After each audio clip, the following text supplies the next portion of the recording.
Tapi tolong dibedakan karakter sama reputasi. Nah, kita ini lebih banyak melihat karakter seseorang dari reputasinya. Sebaiknya Anda simak isi video ini sampai selesai supaya tidak gagal paham sebelum Anda komentar. Dan jangan lupa subscribe bagi Anda yang belum subscribe. Karena subscribe di sini gratis guys. Dan bagikan link reaksi Nusantara ke media sosial lainnya supaya teman Anda bisa berbagi pengalaman bersama kita di reaksi Nusantara. Terima kasih dan selamat menyimak. Dulu pernah saya sampaikan ya, karakter itu adalah bagaimana kita melihat diri kita sendiri ketika orang tidak melihat kita. Ya. Sementara reputasi bagaimana orang menilai kita. Oh, dia hebat ya. Nah, tadi Pak Dio udah komentar juga. Banyak jenderal, mungkin udah 1000 jenderal. Nah, itu tadi. Pertanyaannya, karakternya masih seperti dulu nggak? Ya, padahal sudah ada doktrin, ya, bahkan quote dari seorang senior saya. Beliau masih hidup itu, Jenderal Wijoyo Sujono. Ya, pengabdian seorang tentara belum dikatakan selesai jika pengabdiannya selesai jika dia sudah tidak bisa mendengar lagi bunyi senjata salpo. Itulah karakter. Jadi pengabdian kita sebenarnya pengabdian sejati seorang perwira ya, atau militer lah ya. Itu akan kelihatan setelah dia purnawirawan, setelah dia pensiun. Karena di dalam dia melaksanakan tugas, itu tadi tunduk kepada perintah-perintah, ya seolah-olah terpaksa di dalam melaksanakan tugas. Karena ada fasilitas, ada gaji, takut tidak naik pangkatnya, atau jabatannya tidak enak, dan sebagainya. Tapi kalau namanya integritas, ya gimana ya integriti itu? Jati diri seorang TNI itu sebagai seorang prajurit pejuang, ya sebagai prajurit profesional, ya sudah itu harus ditaati lah sampai kita tidak mendengar lagi bunyi tembakan salpo. Nah, kompetensi, menyangkut kompetensi, apa itu kompetensi? Merupakan kapabilitas, kemampuan yang dimiliki, baik ilmu pengetahuan, pengalaman, keterampilan, skill sebagai modal untuk apa? Dijadikan seni dalam mempengaruhi di dalam kepemimpinan. Bayangin ya, seorang yang punya karakter, nggak punya kompetensi, itu mudah dibohongi. Dengan bisikan-bisikan aja, dia percaya saja. Tetapi seorang yang punya kompetensi, tapi nggak punya karakter, ini pengkhianat ini. Lihat, banyak kan, sekarang bisa kita saksikan lah sejak reformasi ini, waduh, terang benderang kok mereka-mereka yang punya kompetensi tapi tidak berkarakter, yang punya karakter tapi tidak punya kompetensi. Nah, inilah capacity yang harus dimiliki seorang pemimpin yang akan melaksanakan kepemimpinan negarawan tadi. Bagaimana dia ahli menata negara, bagaimana ahli dalam kenegaraan. Nah, inilah penjelasannya. Lanjut Pak Paul, karena harus satu-satu ini harus saya jelaskan supaya paham. Karena saya yang merumuskan. Kemudian, influence, mempengaruhi. Dengan kapasitas tadi, ya punya karakter dan kompetensi, dia mampu mempengaruhi yang dipimpin melalui kepemimpinan dan komunikasi tentang kebenaran nasionalisme keindonesiaan di segala aspek kehidupan berbangsa dan bernegara. Di negara kesatuan Republik Indonesia. Yang apa? Landasannya apa? Berlandaskan Pancasila sesuai amanat pembukaan Konstitusi Undang-Undang Dasar 45. Bukan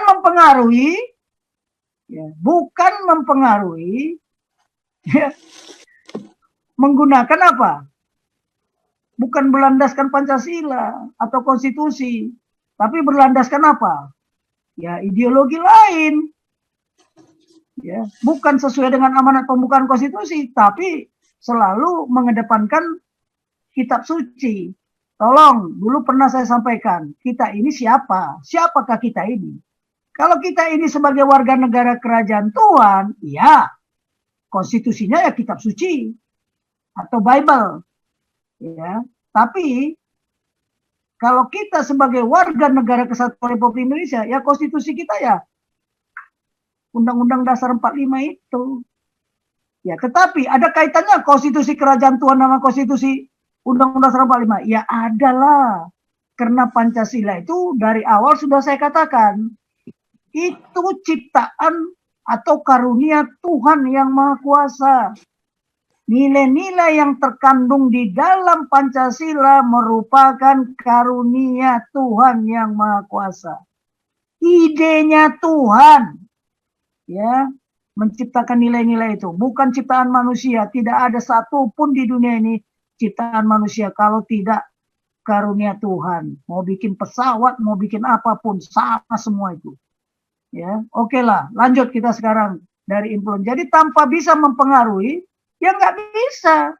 Nah, sekarang bagaimana kita mempengaruhi anak bangsa ini supaya mereka yakin terhadap Pancasila?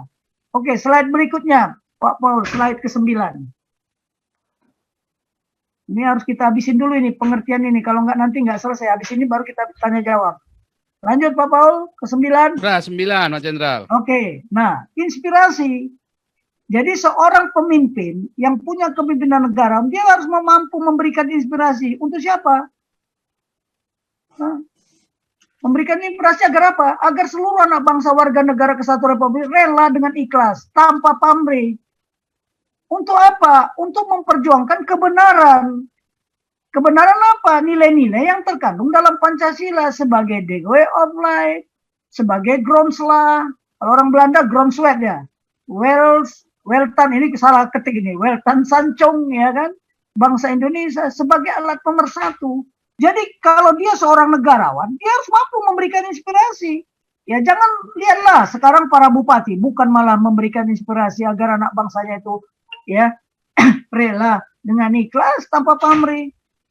Pada kesempatan yang dulu sudah pernah saya sampaikan, sumber daya manusia unggul di abad 21 ya atau di abad milenial adalah mereka-mereka yang mau berpartisipasi tanpa pamrih.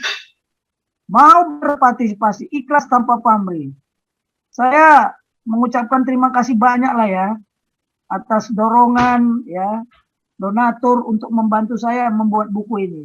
Ya, dan ini memang sudah lama menjadi cita-cita saya dulu, ya apa yang bisa kita wariskan kepada generasi muda ini, ya tanpa pamrih loh, untuk memperjuangkan kebenaran nilai-nilai yang terkandung di dalam Pancasila. Nah, nilai-nilai yang terkandung dalam Pancasila nanti kita bahas secara detail. Ada nilai intrinsik, ada nilai ekstrinsik.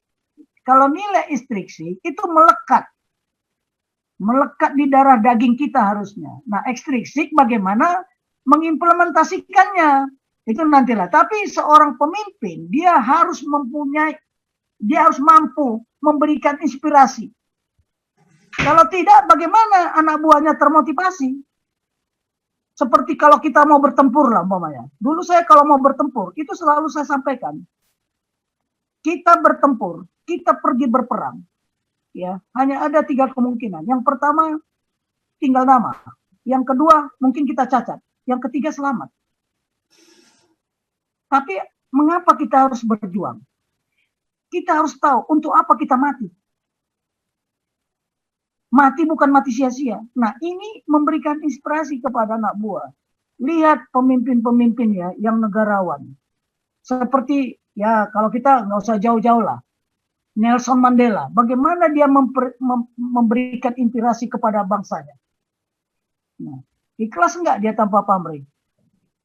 26 tahun atau 27 tahun dia di penjara. Bayangkan. Oke, lanjut. Nah, untuk memperjuangkan kebenaran. Ya, nah ini. Jenderal, tadi itu tulisan ya. Wealth Ansyaung kali ya. Wealth ya, Ansyaung. Salah itu. Iya, ya, salah itu. Mohon maaf Pak. Oke, ya, lanjut. Manalah ngetik. Ya kan, saya ya, kemarin ada yang kasih masukan tadi yang di cover buku Pak Jenderal juga ada tulisan Grondslag apa itu juga itu katanya ada yang nanti sebelum itu mungkin di panel lagi covernya Pak Jenderal supaya diteliti sama-sama Pak Jenderal. Oke, karena tadi buru-buru saya ya. Nah, yang buat di cover buku yang dulu itu cover bukunya. Oh ya. Ya, nanti kita edit lagi. Nanti ada editor. Oh iya, siap. Bagus. Ada editor. Lanjut Pak Jenderal. Saya berusaha 1 bulan ini saya selesaikan. Kemudian nanti bulan Juli itu diedit, diperbaiki lagi. Kemudian di setting. Ya, oke lah. Kita sudah ada programnya, oke ya. Nah, semangat. Jadi tadi kan udah ada semangat juang, ya, spirit of passion. Semangat juang rela berkorban, baik jiwa dan raga yang di dalamnya terkandung semangat kasih sayang.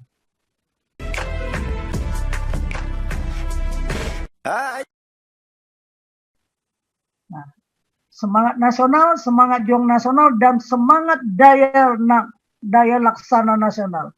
Terima kasih Anda telah meluangkan waktu untuk memberi masukan kepada kami, dan semoga komentar Anda bisa bermanfaat untuk edukasi generasi penerus bangsa ini, terutama bagi diri kita sendiri dan untuk mereka yang mau berpikir dengan akal sehat. Karena dengan akal sehatlah kita bisa bedakan mana yang terbaik untuk orang lain, saudara, keluarga dan terutama untuk diri kita sendiri.